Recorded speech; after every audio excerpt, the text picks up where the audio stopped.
arid forgotten land, there lives a group of coyotes. In the many different tribe of coyotes, they have to fight for resources. The place is already barren as it is. So this group of 5 siblings of coyotes are usually on patrol to make sure that there aren't any other predators around that will be competition for food. The leader is Tug. Tug is very smart, he's very wily. He is the one that is always on the lookout for any changes.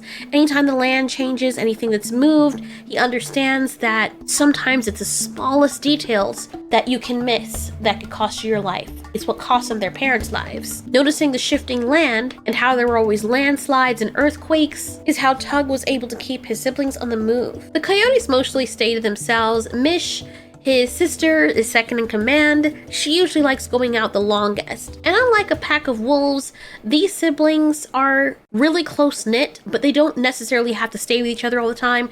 Sometimes they go out and hunt by themselves and try to find food. As a matter of fact, it's more efficient that way because, as Yote put it, it's actually advantageous for us to check many different places. That way we can keep an eye on the territory to make sure there are no other coyotes in the area as well. Well, one particular day, their lives would change. An animal started sniffing around the area. She had caught a scent. Unfortunately for her, everything smelled different, and right now she was just trying to find a place to find food. Her owners had left her out here, and she has no idea why. Her name is Murky, and she's a special type of dog because she has coyote heritage. She is actually a black lab mixed with a coy dog, and a coy dog is a cross between a coyote and a dog. The Labrador gene was actually passed down from her mother's side, and going up, her mother's father, a shepherd, was mixed with a German shepherd and a coyote descendant. That male coyote descendant, the shepherd female, came from a line of other German shepherds, purebred, but the male descendant came from a line of purebred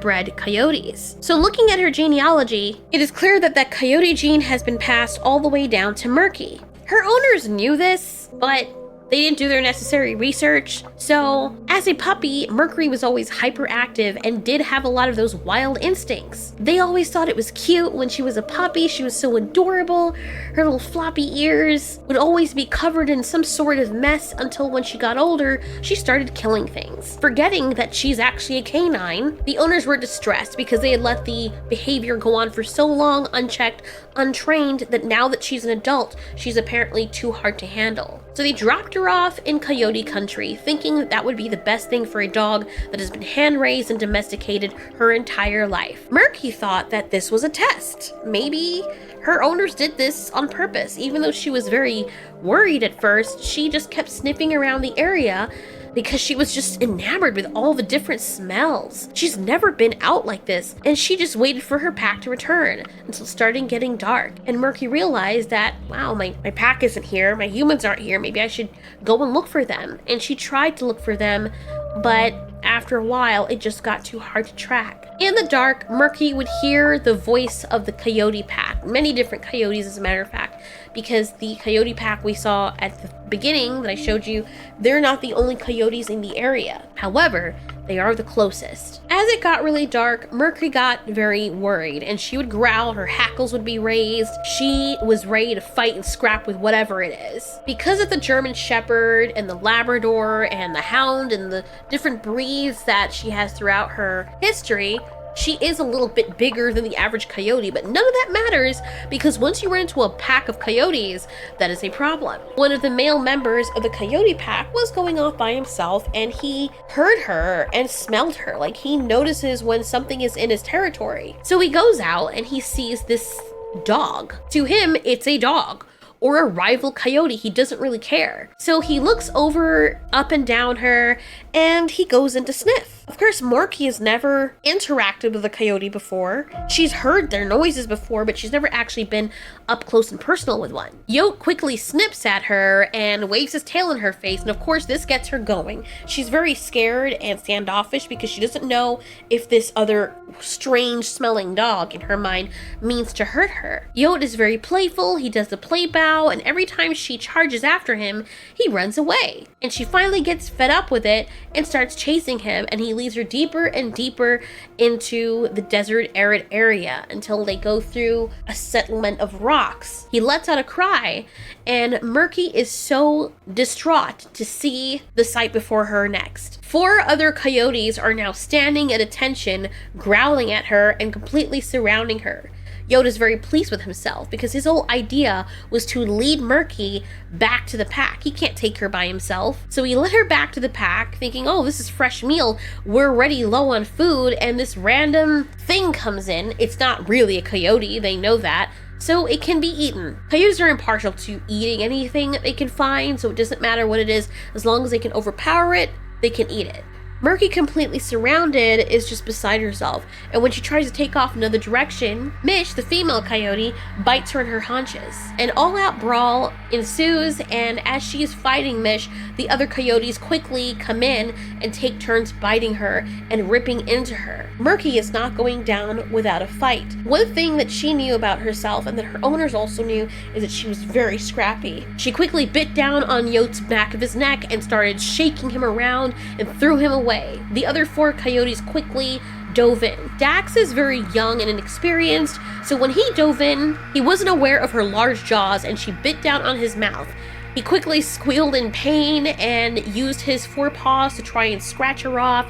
The other coyotes at this moment in time, because they're trying to help Dax, are biting into Murky, but she wants to break his face. She knows if she lets go, the cycle is just going to keep continuing. So being the kind of dog that she is, she's a high tolerance to pain. She's like, I do not care what you guys do to me. I am crushing his freaking mouth. Eventually, Dax gets free and the other coyotes descend on her. Every time they bite her, Murky yelps because they're attacking the same places over and over again and making new wounds on top of that. She looks at Tug and she decides that he is the biggest threat. So she charges straight for him, and both dogs are standing on their hind legs, biting each other's necks. And there's a few times, because Murky is so large, that she's able to get Tug down on his back. She stands over him, starts ripping through his throat. The other coyotes are trying their best, and they're finding that it's pretty difficult to keep Murky down, but then they start to overpower her. Murky knows that she can stay here and fight and get mortally wounded, or she can run for it. So she runs for it. She breaks free. This is something that the other coyotes did not expect. Tug orders the others to go after her, so they all start running after her as a pack. Mish is the fastest, so she goes after her and starts biting her haunches. Murky does not look back. She is running as fast as she can, but the coyotes are still on her, and for 15 minutes straight, as tired as she is, the coyotes are still on her tail. They will not give up. It's just ridiculous how fast and how well they're able to keep up with her. If it were not for her coyote genes and the fact that she got a lot of exercise from the home she was in with her backyard, she would not have been able to keep up. She would have not have been able to get ahead of them. Her legs are also much longer, but the coyotes have been running faster and longer and harder for their entire lives than she has. However, there is one thing that Murky has on her side. These coyotes are very strong, they have very high endurance. However, Murky is very well fed, at least her owners did that. They fed her very well, so she has a lot more energy. And the coyotes start to realize that if we keep chasing this freaking dog, we're gonna run out of energy. And we should have caught her by now. This is ridiculous. So eventually they stop and they just decide that, you know what, she'll come back, or we'll just follow her and track her down. Anything that she kills, if she does kill anything, we'll just take it. And so the coyotes do their little coyote noise and they steadily go back to their den. In the night, Murky licks her wounds. She is shaking and trembling, tufts of her fur falling out where the coyotes grabbed it, and she's just so scared. By now, she realizes that her humans have not come back, and she's worried. She feels so abandoned. She calls for them. She howls, and she just doesn't know what to do. She's so afraid. Why would her pack leave her? Are they lost? Are they hurt? Does she need to go and find them to help them? If that happened to her, then it's possible that those coyotes or something else might have hurt her pack as well. As far as she's concerned, her pack is mortally wounded or they're hurt. So she still tries to find her way back home, but she keeps on going around in circles because the smells are now getting all mixed up. She's not accustomed to this. And it's very scary because she can hear other packs of coyotes in the distance, and it sounds like those packs are much larger than the ones that she just faced. Being an intelligent dog, Murky decides to stay closer to this pack of coyotes. Over time, Murky lives alongside the coyotes. They would always chase her away. They don't like her. They would try to kill her. But then they realize, she's very annoying. However, she is staying alive out here. She must have a source of food. It's been weeks since Murky's been out here. Surely enough, Murky, who is very good at catching small prey, she knew exactly what to look for. Her nose is very good, just as well as the coyotes, and she is able to catch her own food. So the coyotes started tailing Murky again. She would always run away, but this time they weren't trying to attack her. They were trying to see where she was finding her food, and it would just be at these random spots. Murky noticed that the coyotes were no longer trying to hurt her. They were literally just trailing her, and whenever she dug up something, it was an old carcass, the coyotes would rush her quickly and take away her food. Murky was very hungry, but she was still getting her food from something, and it were just little dens all over of rabbits or different types of creatures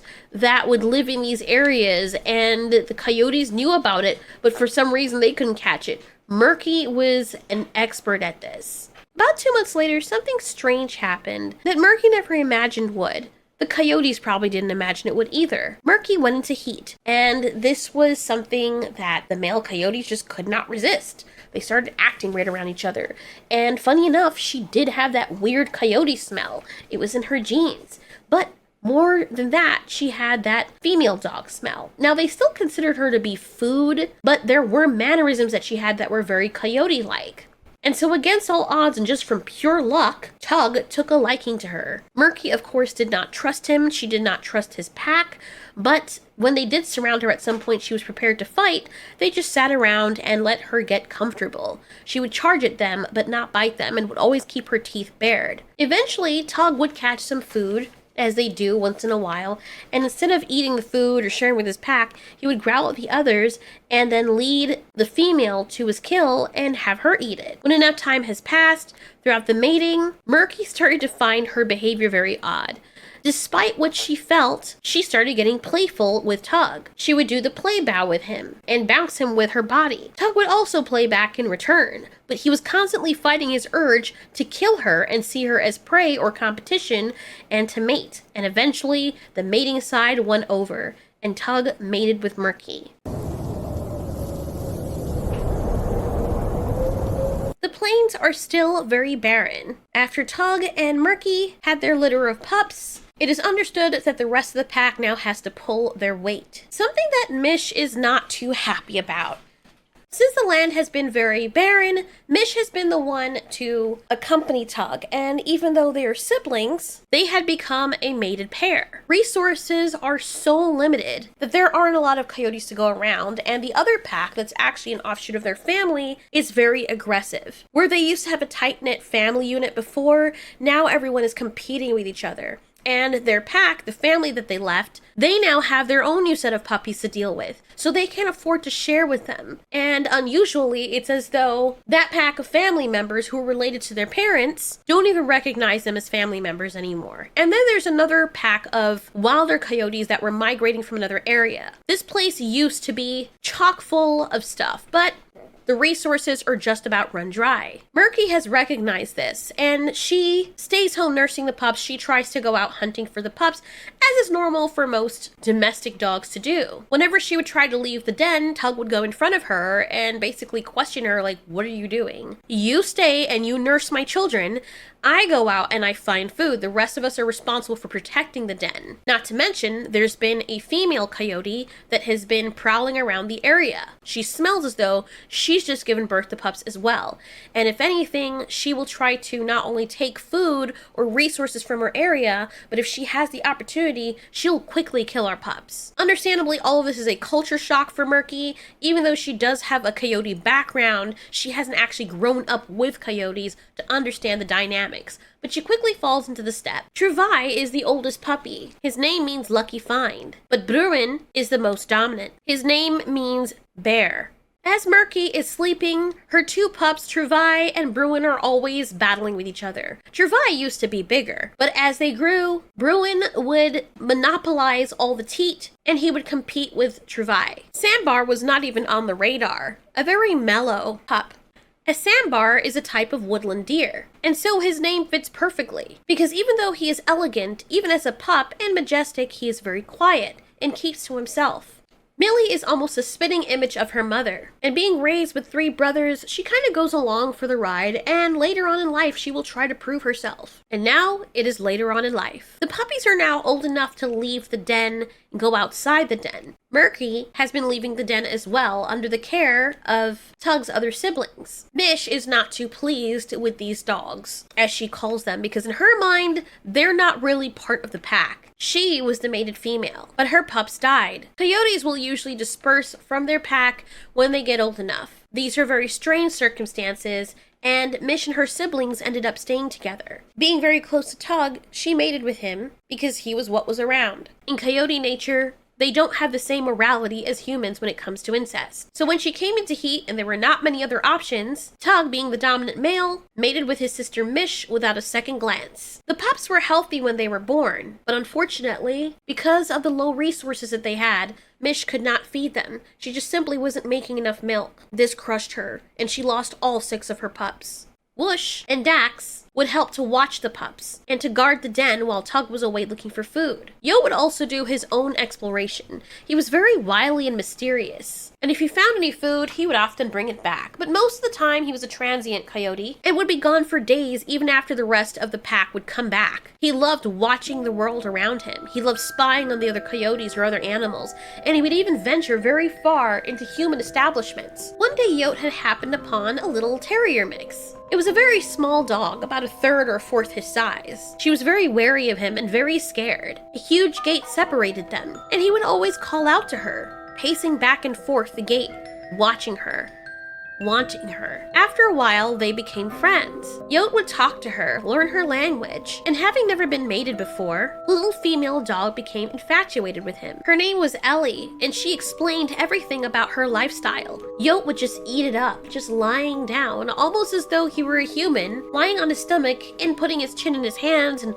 wobbling his feet back and forth like he was just enraptured with what she was saying. Ellie would get lost in his eyes, and every time her owner would let her out, she would run straight for the gate, wanting to see her friend, Yote. After a long while, Yote would say he wished to hold her so they could play together. When she came into heat, Yote would spend all his time around her, being very careful not to have the humans detect him. All Ellie could see were stars in her eyes. She said she promised she would find a way to be with him. She would dig under the gate. He would also help her to dig, and he would ask her to try different parts of this very high gate. Then one day, he found something.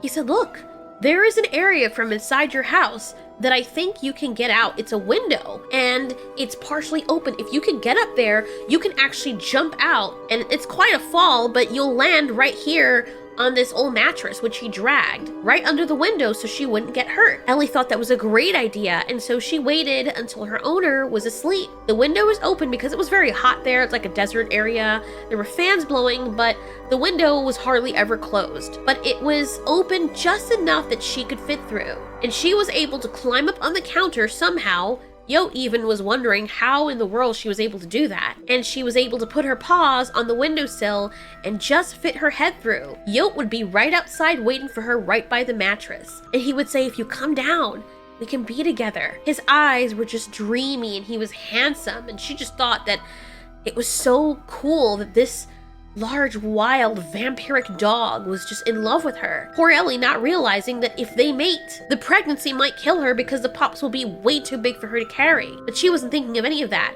She had no concept of what that even meant. She was scared, but Yote would wag his tail and make little chittering noises to encourage her, his eyes glowing in the dark. After putting her head through and her paws through, Ellie would put her back legs on the windowsill and push off to squeeze herself straight through. She almost overshot the mattress, but she fell right on it, and she was free. No more gates, no more barriers. She was right in front of her love. Now they could be together. Yote walked up to her and smelled her and told her how wonderful it was to see her face, like actually in person without any gates or anything blocking them from each other. She licked his mouth and she wagged her tail. Yote was just laughing and saying, "You have to be quiet because your owner will wake up." Ellie felt her heart just soaring. He nuzzled her and started walking away, and she followed him. When they got past the property line, Yote looked at her and said, "Are you sure this is what you want?" Ellie said, "Yes, more than anything."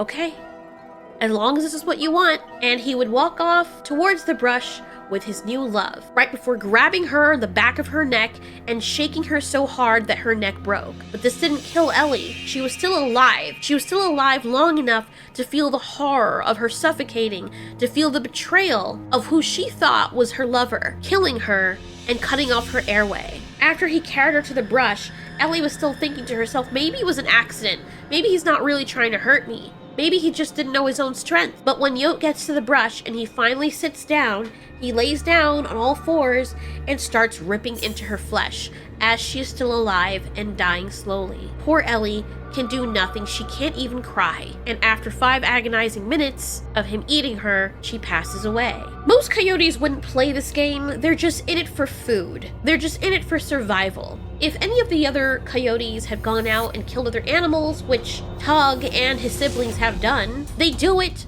for survival. Yote, on the other hand, does it for pleasure. He finds a sick, twisted pleasure in outsmarting creatures, in making them feel as though they can trust him, and then killing them. There's just something so much better about the food walking into your mouth than you trying to get it. This way, he wouldn't have to worry about being shot by humans. He knew a few coyotes and has watched them, spied on them, as they've gone into human establishments and gotten killed or mauled by their dogs. Surely a lot of the coyotes were successful because, as he takes pride in his own kind, coyotes are very intelligent. However, he likes high reward with very low risk.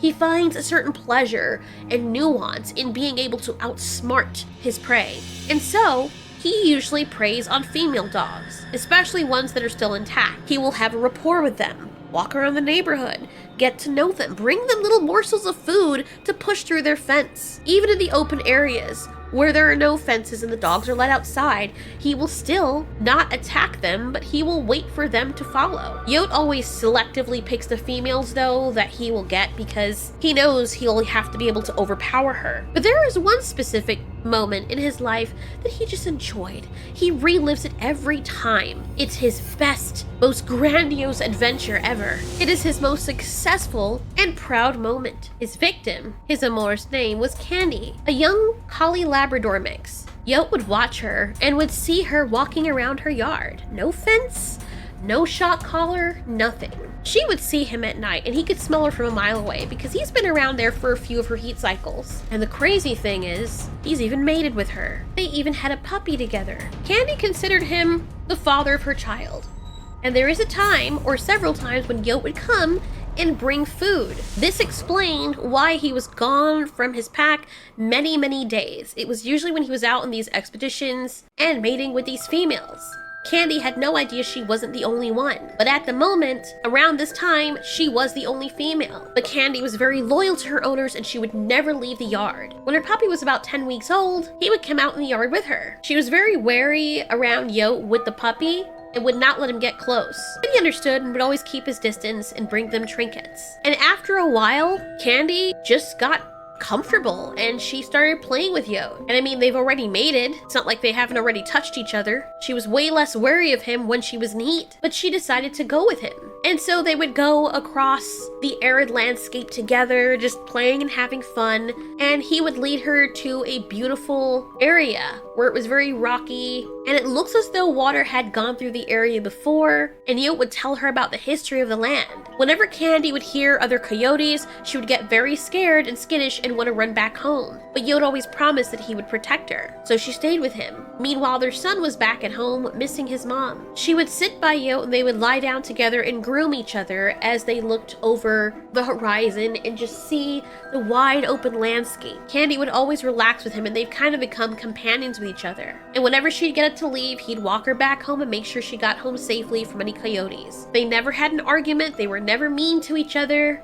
One can even say Yote actually fell in love with her. So it was very confusing when she was walking home And before she left the area, Yote slammed into her intentionally and pushed her down the cliff that they used to sit atop. Candy's a tough dog, but this cliff was filled with jagged rocks at the bottom, and even if she were rolling into the steep incline, she would get cut up and busted up on the rocks. Candy ended up breaking 3 of her legs, and as she's crying in pain, Yote would saunter down, because he's been down this rocky cliff before, and he would walk very slowly, matter of fact, as if he has nowhere to be, as she is trying her best to walk away, and she would just flop around on the dirt because every time she tried to get up, 3 of her legs are broken. She snapped at him, understandably, because she was in pain. It didn't connect in her head that he's the one that did this to her, but all she knew is she was in pain and she didn't want anyone near her. Yote would just sit there and look at her. He wasn't worried, he wasn't crying over her,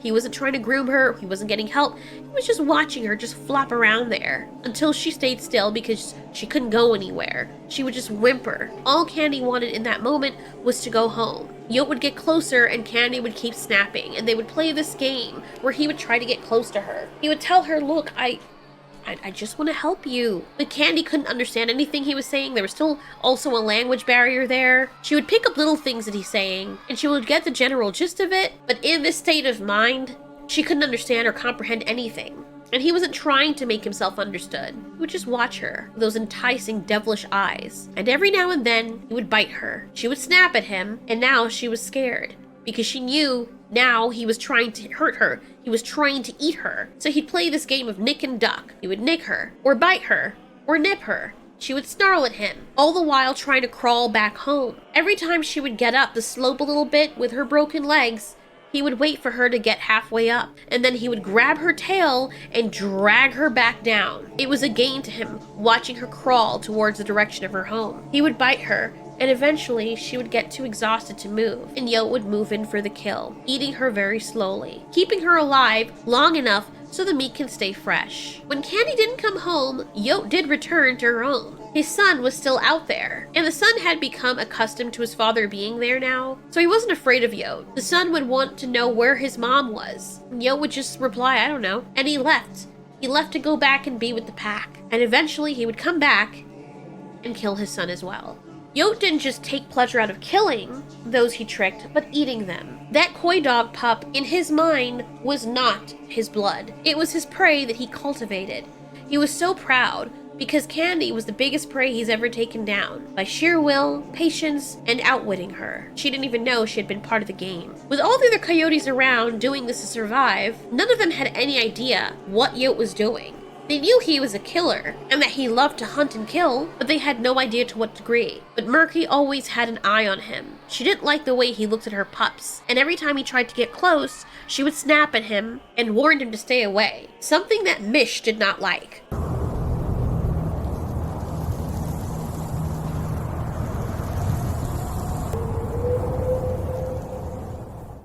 Tug and the rest of the coyotes were very aware that this area was just completely empty when it came to resources. And having these new mouths to feed, it would be very difficult for them to even think about the pups when they themselves were starving. Mish would tell her brother that this place is no longer safe for us. We're going to die if we all stay here. Either we abandon the litter or we find someplace else. To which the others agreed. Tug also agreed, and since the pups were old enough to walk now, they decided to move away from their area.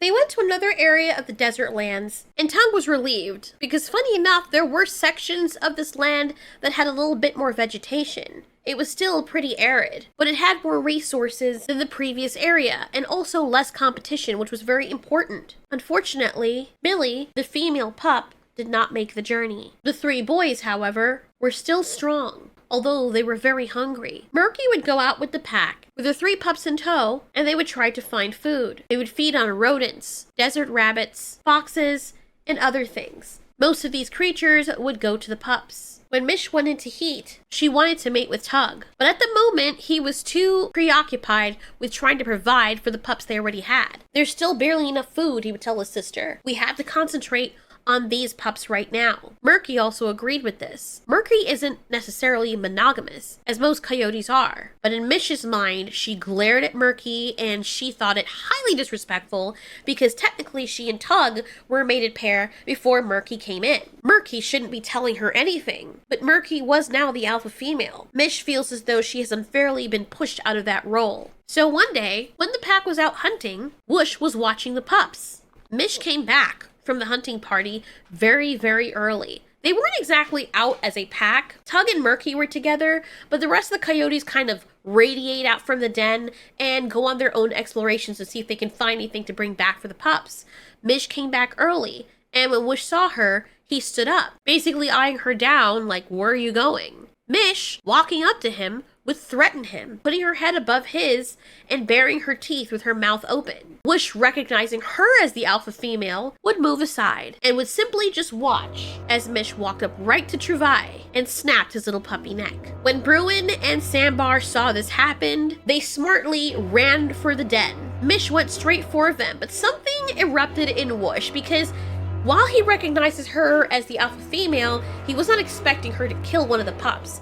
And in his mind, even though he didn't like Murky either, the pups are also Tug's pups, and Tug left him in charge of them. So a huge fight breaks out between Mish and Whoosh. And of course, Whoosh, being larger as a male coyote, was able to overpower her.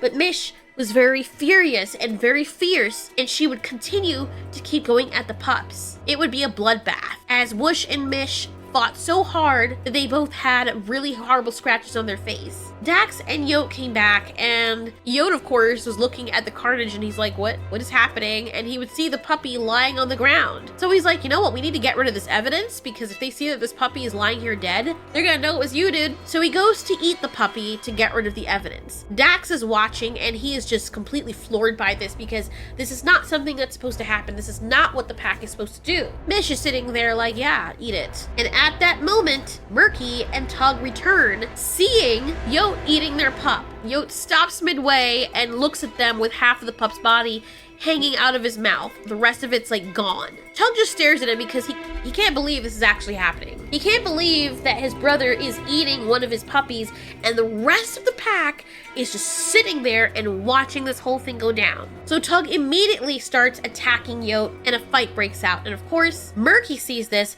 and when she gets her ass into gear, she starts attacking too. So now Tug and Murky are attacking Yote and trying to actively kill him. Mish is also fighting them. Whoosh and Dax have no idea whose side to be on because they've never seen the pack actually fight amongst themselves in pack like this. Not to this degree. Unfortunately for Yote, being a much smaller coyote and having the hosts of hell upon him, he runs away and is banished from the pack. Murky finds her puppy's dead body, half-eaten body. The head is completely gone. It's only the lower midsection of the pup that's still there, and she's just howling in distress, and so is Tug.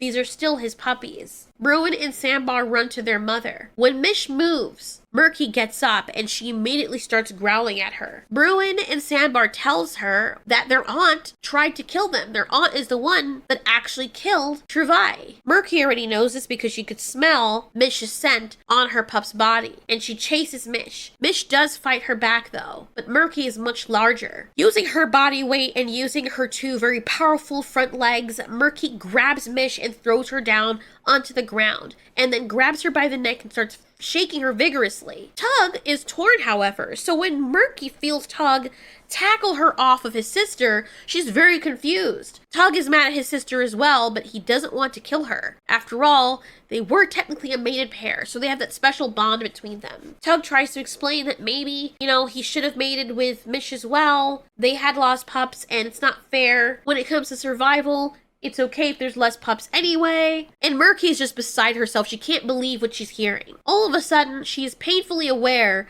that all the other coyotes are staring at her, even little Dax. And she realizes now in her mind, she is not one of these guys. It doesn't matter how much coyote she has in her, they will always see her as a dog. If she was purebred coyote and these pups were purebred coyote, would they have treated them like this? She doesn't know. But what she is sure of is that she's not losing any more babies.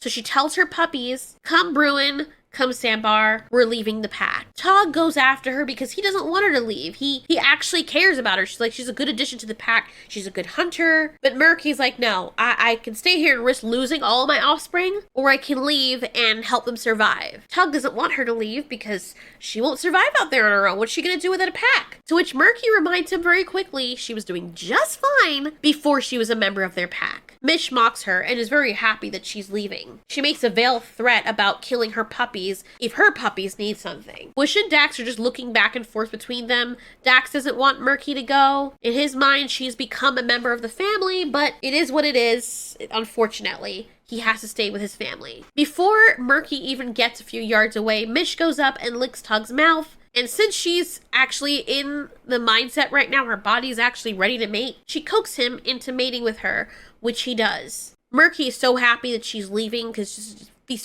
people are crazy. So she goes out with her pups, and she actually will survive for a while. Sandbar and Bruin grow, and when they're about 6 months old, they're helping their mom forage for food. Unlike the coyotes, though, Murky and her sons stick together. They go everywhere together. One night in the desert, Murky smells something. Her sons are sleeping, and she wakes them up by making a barking sound, and she looks out into the dark, and she sees some glowing eyes. Bruin and Sandbar quickly wake up, and they have more heightened senses than their mom, because they are more coyote than she is. So they're looking around, and they smell the air, and they let out that little coyote dog cry.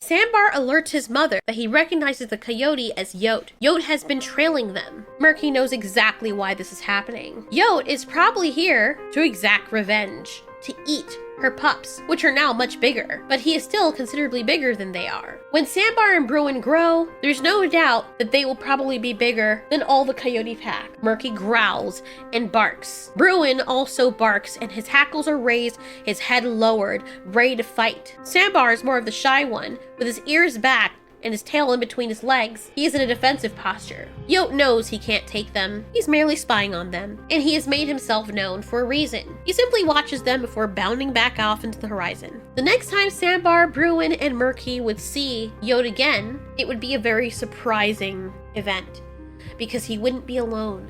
The next time they see Yote, he is with Tug and Mish, Whoosh, and Dax. Right after Murky left, Yote rejoined the pack, as if nothing happened. Of course he did. He's one of them. Tug looks at Murky no longer as though she is a member of the pack. Of course there's some familiarity there, but he no longer looks at her with that endearing look as though he is supposed to be helping her. He doesn't even look at his pups like that. He doesn't recognize them as members of the pack anymore. Mish has a very distinct smell, and Murky understands exactly what is happening. Mish's pups are still at the den, which makes her wonder who's watching them. The only reason the entire pack would be out here is if they're trying to bring down really large prey and they're desperate. Whoosh starts circling Murky and her family, as do Dax. Even though Dax looks as though he doesn't want to be doing this, his eyes turning away from Murky every time she looks at him as if he's ashamed. But Murky is not going anywhere. She growls, and Bruin is also ready for a fight. Even though he's still young, he's a scrapper, and he's taken down some big prey for his age. Sandbar, however, is scared, he is terrified, he wants to run away, but his mother orders him not to, being the alpha of their pack. Yote nips at them and bounds away right before Bruin is able to snap his jaws over him. Tug circles Murky as well, and so does Mish, and before long, the entire pack of coyotes descend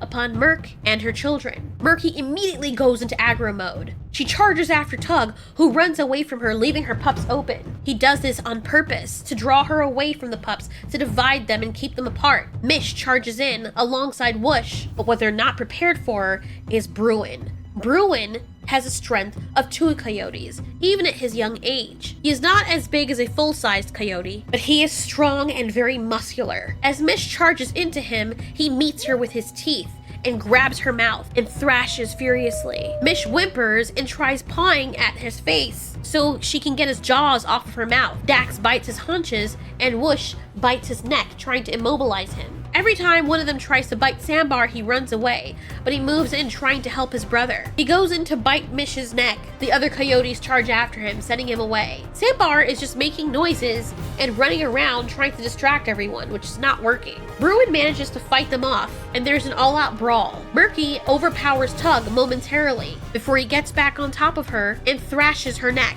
While he's on top of her, she lays down on her back in a defensive posture to push her legs out. She makes a noise as if to remind Tug that she was once a member of the pack, that they had mated with each other. Tug just stands there over her, not attacking. He licks his mouth, his ears are back as he's watching the rest of the pack fight. He looks down at Murky, now straddling her. He extends an invitation. Let the pack feed on her children, and she can once again be a member of the pack, but she will not be allowed to breed. Murky thinks he's insane for even offering this. Kill her children so Mish's children can eat them and they can survive, and so she can be graced with being a part of their pack after all of that? She growls and kicks him off. He's stronger than he looks, and he once again straddles her and bites down on her neck. Whoosh comes in and tries to help him, the both of them now attacking her. Poor Murky is being attacked on all sides. Whoosh grabbing one of her legs and chewing down on it, breaking the wrist. She bites down on his face, narrowly missing his eye. He aggressively attacks her back. Tug is pulling at her neck, which is bleeding profusely now. Sandbar is just beside himself looking at all the mayhem. Yote sees him, and feeling confident, Yote gives chase after Sandbar. Sandbar is about the same size as Yote, Yote being a smaller coyote, but he has more confidence than this young one.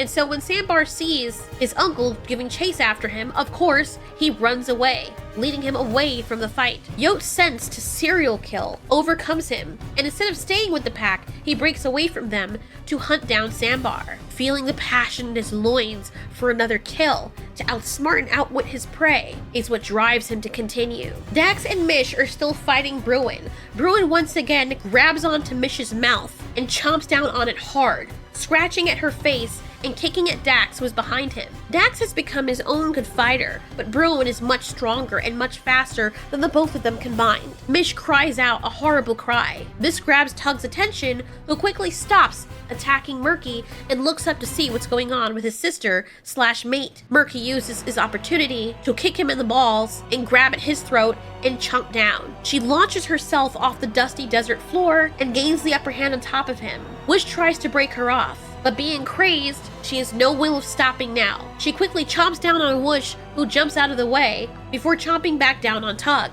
Tug kicks at her and bites back, the both of them thrashing each other, Tug hanging on to a section of her back and her hanging on to a section of his neck. Whoosh grabs one of her floppy ears and rips it right off of her head. Murky howls in pain but continues attacking Tug. Bruin, with a crazed look in his eye, runs straight for Dax, who flees. However, Bruin catches up to him and grabs his tail, pulling him back. Mish is still reeling over her hurt mouth, pawing at it in agony. She can't close her mouth completely because of the sudden swelling, and within that time, Bruin overpowers Dax, who is now racked with fear and crying loudly. Bruin tears into his throat. Dax attempts to escape by biting back, but Bruin does not appear to feel any pain, living fully up to his name, Bear. Dax rolls onto his back with his tail tucked between his hind legs in order to kick with all four legs. This is advantageous for Bruin, as Bruin's jaws are now fastened around Dax's neck. He bites harder the more Dax struggles. Mish, seeing what is happening, bites into Bruin, pulling his thigh with her jaws,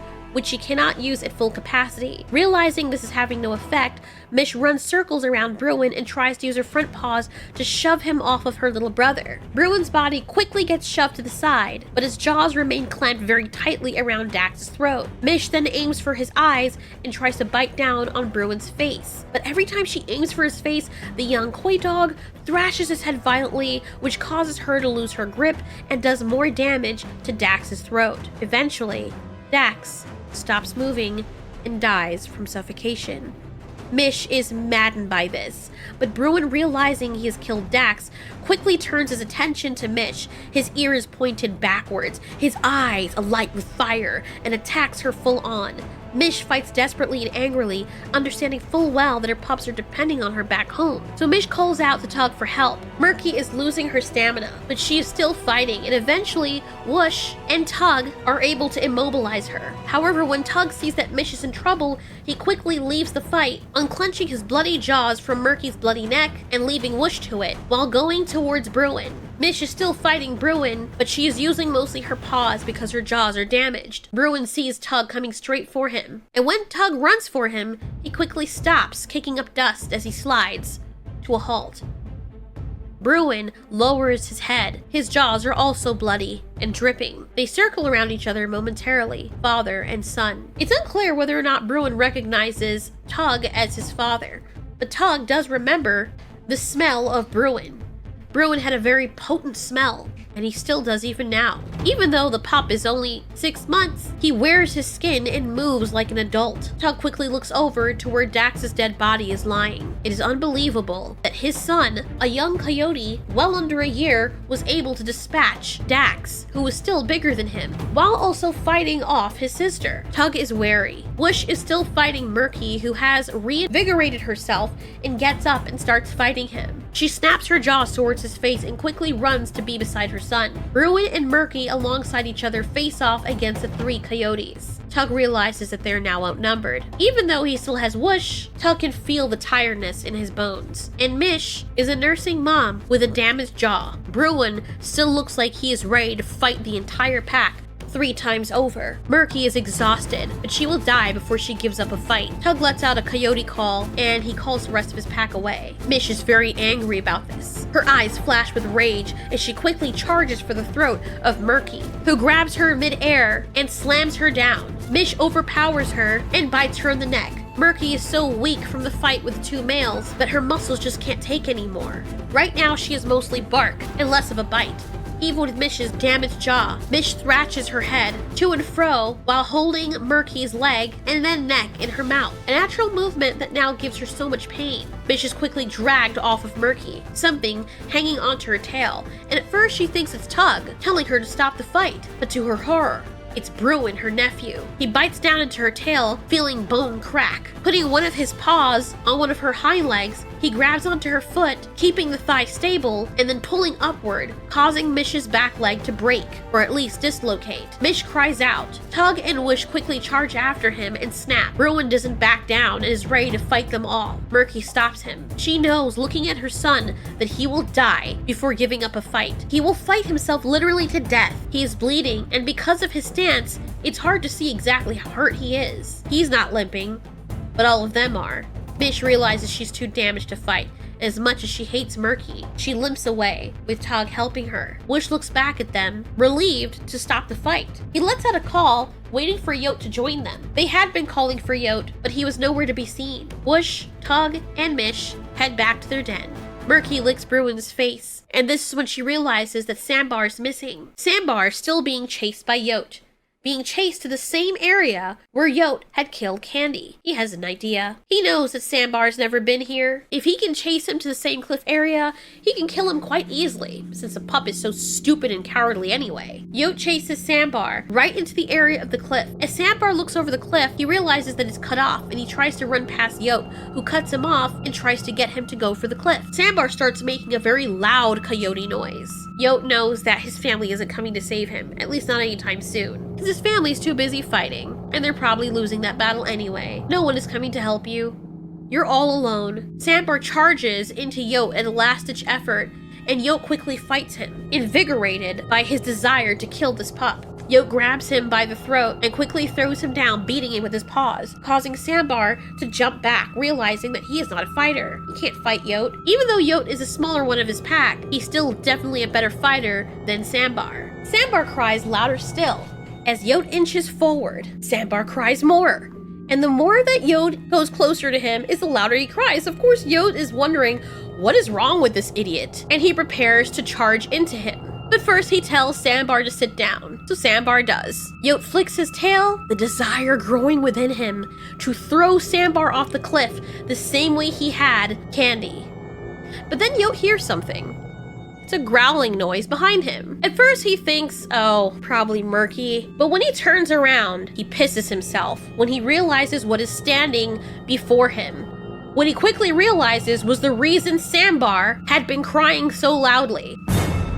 To Yote's terror, he sees a large pack of coyotes snarling at him. This was the aggressive pack of wild coyotes that had migrated to the area. Yote snarls defensively and looks behind him to see if he can see Sambar, and Sambar is gone. Where he went, he has no idea. That coward. Yote growls and warns them not to come any closer. Sambar watches from a distance as the pack of 40 coyotes descend upon Yote, ending his reign. Murky and Bruin spend about an hour trying to find Sambar, and after a while of Bruin calling out his coyote cries to his brother, he hears them in return. They both see Sambar running towards them, and they run to meet him, Murky so happy that her son is all right.